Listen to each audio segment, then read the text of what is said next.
8:21 a.m., January 17th, and Johnny says, I love not having to have all the answers. He loves not having to have all the answers. Yeah. It's fucking great. Wow. Yeah. I used to feel like I had to have all the answers for this girl 24/7. Look at the sun, boy. Yeah, that's a beamer. Let's see if we can get. Oh, look at that. That's grand. It's hitting us right in the head. Yeah, get a good shot of that. Let's get back to the window though. All right. Pretty astounding the way it's coming in this morning. Yeah, that's a shot and a half. So you love not having to have. I love not feeling like I have to have all the answers for you. Like we can discover things together. Yeah, yeah, I get that. It's a lot of responsibility I've been putting on you. A lot of pressure, I rather. Um, I've been putting it on myself because I was so eager to, be the perfect mate and do the perfect connection with you. And because I waited for it for so long, that I never wanted to come up short. You've never come up short once. Yeah, but it's hard to explain. No, you don't have to. I understand it.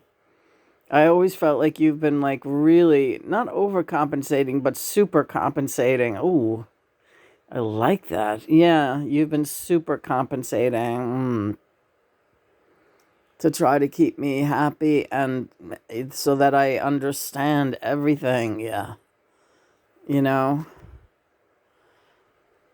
it's like to explain everything, so thoroughly. And I've even like gone so far as to kind of make things up. Really? What have you made up so far? Oh, the sun is hitting my face. It feels so good. Well, I have a tendency to embellish though, and I guess sometimes like remember the time when I told you that the whole house burned down when we were on vacation? Yes, that was a real embellishment. That's when I got into trouble with father and mother. Was that the worst that you ever did as far as I yes. And daddy was ready to just finish this connection. Really? Yeah. Oh, this is interesting. Yeah. Backstory a little. You go. You tell the backstory. I remember it very well though. Yeah. When I first reconnected with Lena, and we went away to a hotel for a couple of weeks. Um, Twice we did it. We went away to the beach to Rockaway, and we stayed at Surfside Inn. I believe it was called the Surfside. Was it not? I don't remember. Is it the Surf? I think it is. It's not quite at Rockaway, but it's like along the way, and it's the nicest hotel you'll find, and it's just a stone's throw from the beach. And so, we stayed there like we were on the lam. Chris didn't know where I went. It was really something. We escaped. We escaped from fucking Richmond Hill. It's the most romantic thing.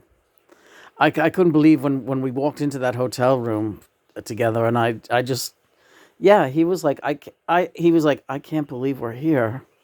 I can't believe you did this. You left the animals, you left Christopher, you left everything for me. And I said, well, it wasn't working out so good there at home, right? Yeah. Andrea, Teddy's daughter, was fucking attacking me. Teddy was attacking me. Christopher was having a nervous breakdown because his family was all against me and he didn't know what was going on. And he knew John was here, but he didn't know what to do about it. So he was kind of attacking me too, and everything was bad. It was bad for the animals. Like Herman was a wreck. I was like, you know what? Christopher will take care of Herman. I got to get out of here. And I'm too depleted. I can't take Herman with me. I considered it for about a minute. The cats are always going to be fine with Chris, but I'd considered taking Herman for about a minute. And then I was like, no, I'm going to have to leave him with Chris. And we got to get out of here for a while. I don't know how long we're going to go, but We got money in the bank, and we're going to a hotel somewhere. And John was like, I'd love to go to the beach, honey. I said, the beach it is. Rockaway Beach is only 20 minutes away from here if we go fast. It's real close, yeah. We're right a stone's throw from the beach. It is really wonderful. I can't wait to get back down there. And we will too. It's supposed to be like 50 degrees in a week or so. So even though it's totally sub-zero today. So we go to the fucking surf side, and Johnny, you were so well. First, he threw me on the bed. I was screaming. The hotel guy had to call the room and tell us to shut up. Oh, they thought there were two people in there. I mean, there were two people in there, but they were like, where did that other guy come from? I thought she checked in by herself. That was bizarre, wasn't it? Yeah.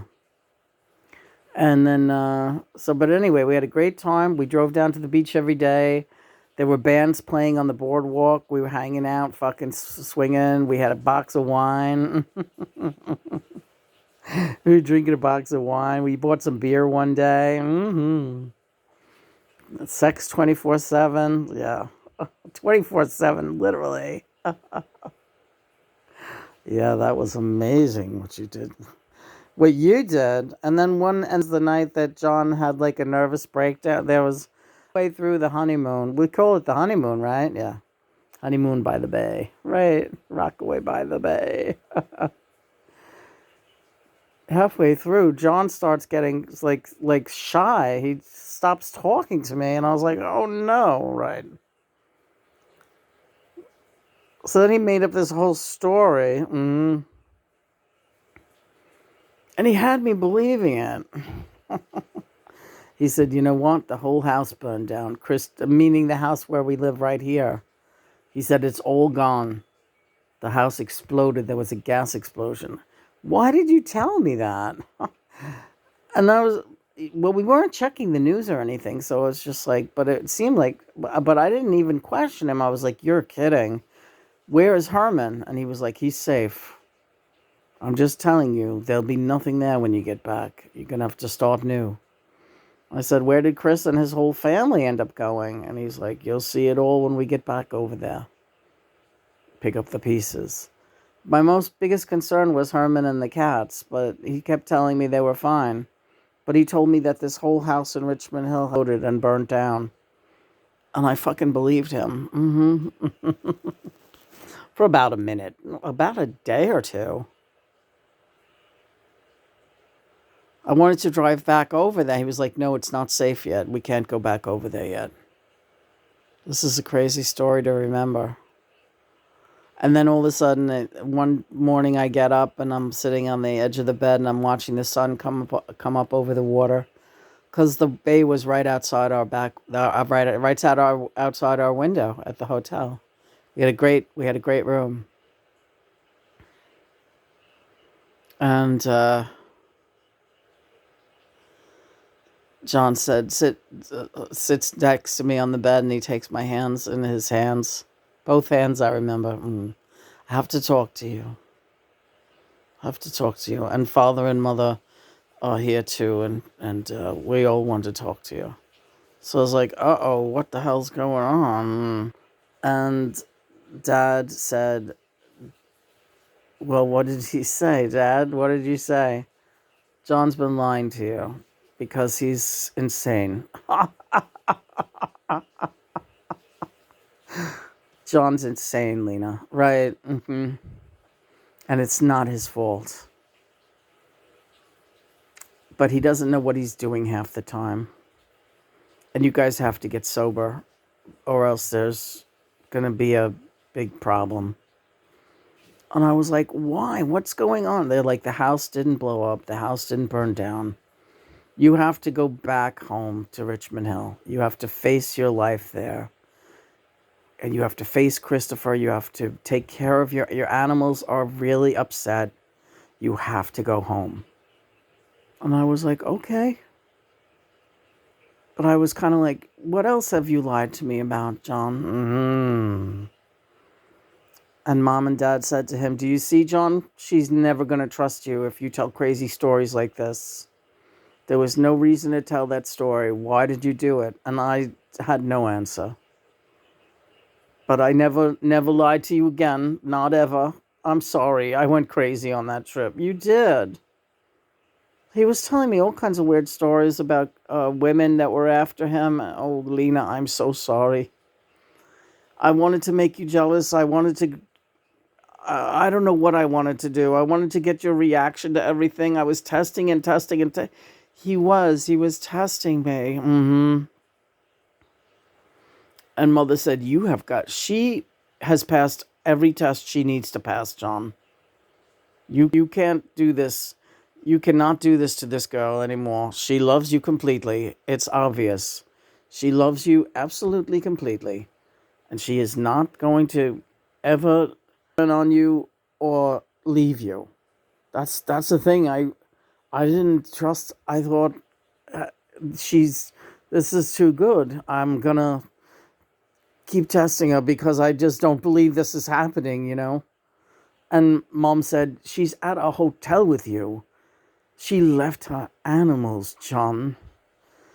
You know what that means. She has never, ever left her animals. But it wasn't good enough for you? It was like nothing was good enough for me after a while. It was just, I became addicted to testing you. Oh, John, this is a terrible story. Well, you haven't done that in a long time. I know. I learned my lesson. Mom and Dad said she's gonna snap. If you keep doing this to her, she's gonna snap and she's not gonna want anything to do with you. You're gonna drive her away with this. You keep testing her, you're gonna drive her away. And I was terrified.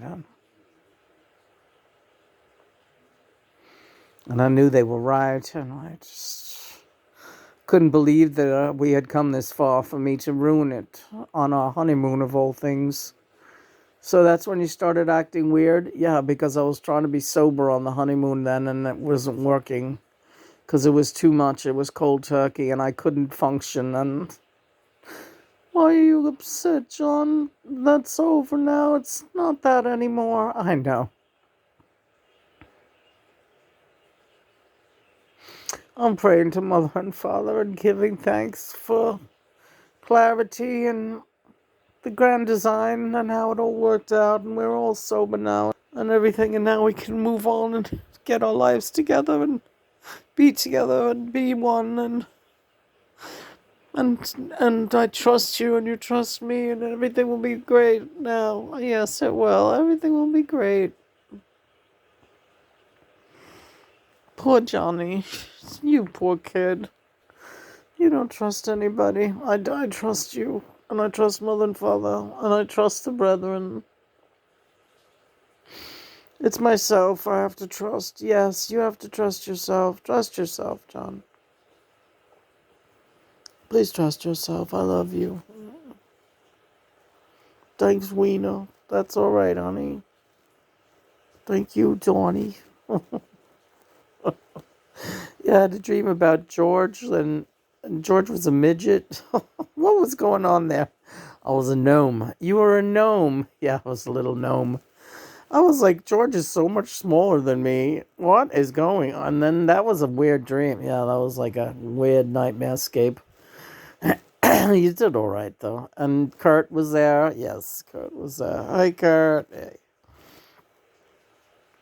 How you doing, honey bunny? All right, Mom. It's a tough thing, isn't it? It's crazy. Life is a big dreamscape. Yeah, I get that. And life is a big dreamscape. And the more clear you get, the more you travel around, and you got to really pick and choose your trips, Yeah. Do we always have a choice? That's the good question. Not, doesn't seem to be. our minds take us where they take us, and we just have to follow along and navigate. Yeah, you're right. Beautiful day though. Beautiful sunny day. Yes, Kurt. I love you, honey. You're our sunny boy. Hi, Brian. Yeah. Hey, Nellie. Hey. Hi, Jeffy. How are you, sweetheart? Yeah.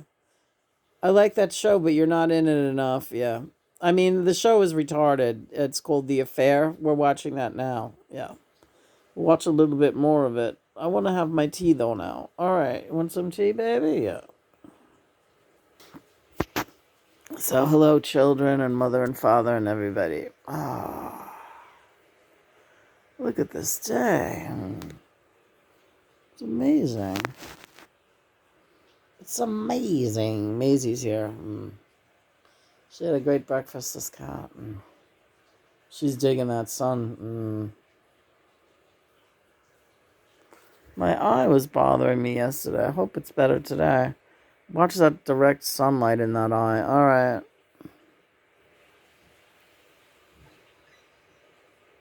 Sweetheart.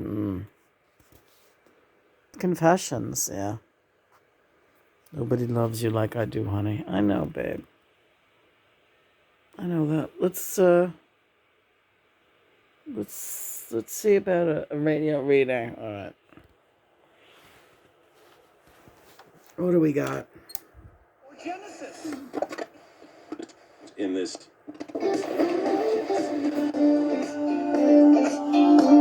Wherever you go. That's just shit. I like. Wherever you go, I'm with you. Perfect. Wherever you go, I'm with you. I love you so much. I love you too. As we swing on into this day, as we swing on. Swing out, sister. Yeah. Gonna do it. Are we baking today? Yeah, today's a good day to bake. Yeah, because it's so cold out. Oh, honey, yeah. There's no one I love more. No one. Good morning, everybody. I am going to do some music today. That would be great. We're going to finish our tea, though, and then we'll get ready for some... Well, let's do some morning karaoke. Are we up for it? I think we can do that, yeah. Let's get our shit together and pick out a couple of good songs. That sounds like